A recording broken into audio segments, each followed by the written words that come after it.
Retrouvons pour un nouvel échange et cette fois-ci, le thème sera bailleur, promoteur des professionnels, dos à dos ou côte à côte. On va tenter d'y répondre. Pour ces échanges, nous retrouvons Martial Aubry, vice-président ARHLM PACA et Corse. Bonjour.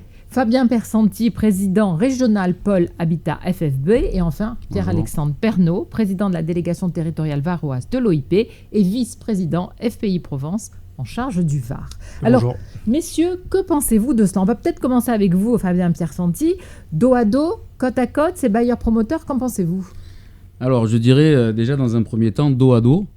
Dos à dos sur le prix auquel on nous achète ces logements sociaux. Alors, ça fait beaucoup de débats depuis des années entre les promoteurs privés et les bailleurs.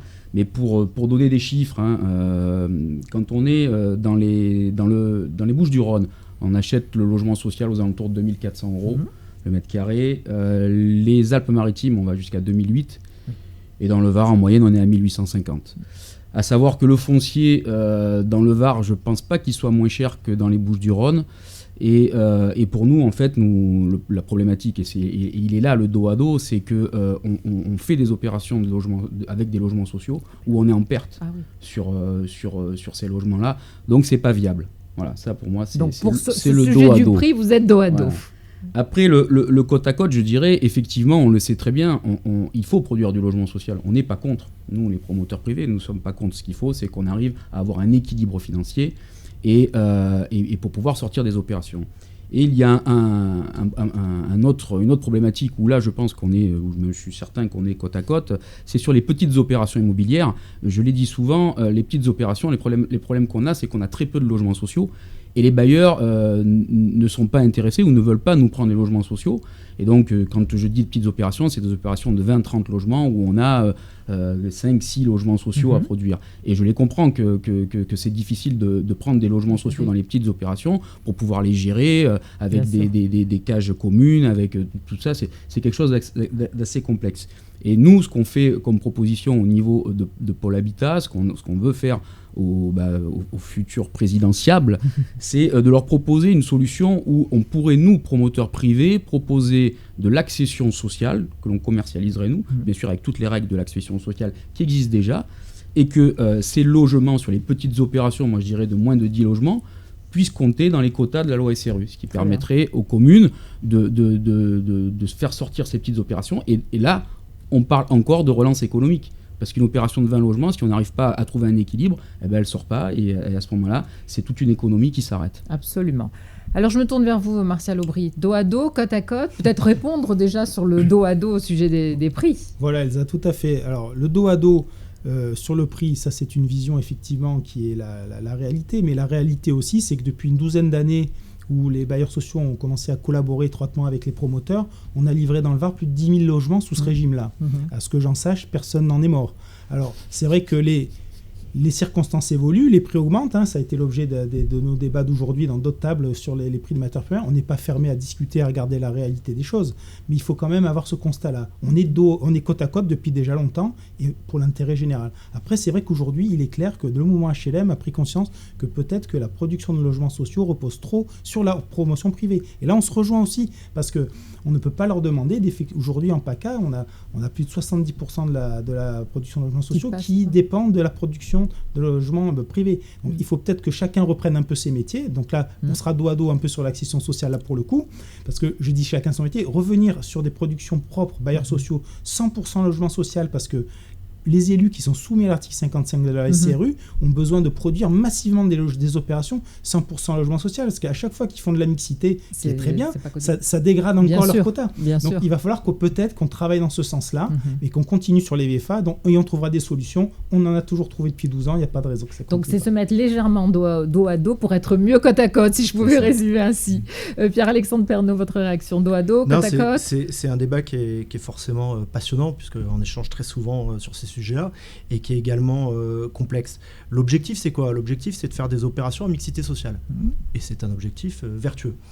Pour atteindre cet objectif, il faut fatalement être capable d'avoir un équilibre d'opérations. Donc, moi, même si j'entends et je partage ce qu'a dit Fabien, je me situerai d'abord sur le terrain de la proportion de logements sociaux, parce que ce qu'il ne faudrait pas demain, c'est qu'on soit dans l'incapacité de développer des opérations, puisque finalement, on ne serait pas en capacité d'acheter un terrain au prix de sa valeur vénale du fait qu'on ait mis trop loin le curseur du logement social. On voit également que si on met trop loin le curseur du logement social au niveau des mairies, plutôt que de les obliger à produire plus, ça a parfois l'effet inverse, puisque les mairies se mettent à devenir réfractaires sur la production de logement social.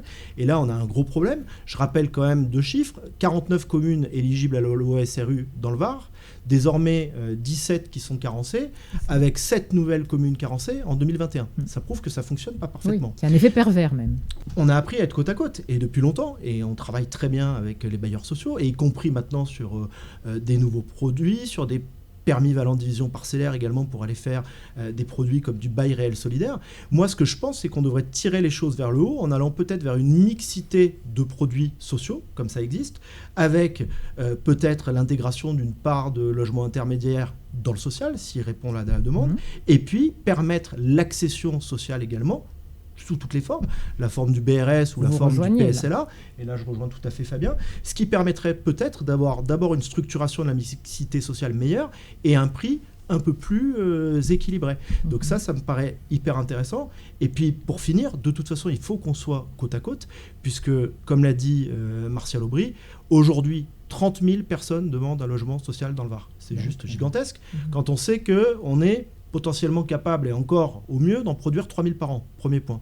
Deuxième point, sur ces 30 000 logements, 2 tiers des personnes sont en dessous du seuil du PLAI, pardon, c'est très technique, mais en gros, c'est les ménages les plus modestes. Et enfin, 40% de ces ménages sont des ménages de personnes seules. Donc en fait, les plus pénalisés par ce qui se passe aujourd'hui, c'est les plus fragiles. Absolument. Martial Aubry, Pierre-Alexandre vous a convaincu ? On est à nouveau côte à côte, là, je crois que c'est clair maintenant. On est convaincu, on le sait, on continuera à travailler. Et puis, il faut toujours nuancer parce que Fabien a raison. C'est vrai que sur des petites opérations ou des moyennes opérations sur la côte, Cavalère, Bormoule, Lavandou, c'est très complexe d'arriver à travailler. Par contre, c'est vrai que sur des opérations à l'ouest de Toulon, dans les habitats près des habitats de logements sociaux, quartier Pontcarral, etc., quand il y a de la promotion privée, les promoteurs sont bien contents qu'on leur achète en bloc la moitié du programme. Donc voilà, il faut nuancer, il faut continuer à dialoguer. Et je crois qu'on se connaît bien maintenant, c'est ça qui donne de l'espoir. Absolument. Et c'est la force de l'OIP. Et, voilà. Et tout est question d'équilibre, messieurs, et c'est ce que l'OIP veut faire, vous aider à trouver le meilleur équilibre. En tout cas, je tiens à vous remercier. Merci aux représentants des fédérations, merci à tous ceux qui nous ont suivis, bien sûr. On se donne rendez-vous à la rentrée, certainement en présentiel, mais aussi sous un format hybride. En tout cas, c'est ainsi qu'on a commencé à travailler. Et l'OIP, de toute façon, compte sur vous. Au revoir. Merci. Merci à vous, Elsa. Au revoir.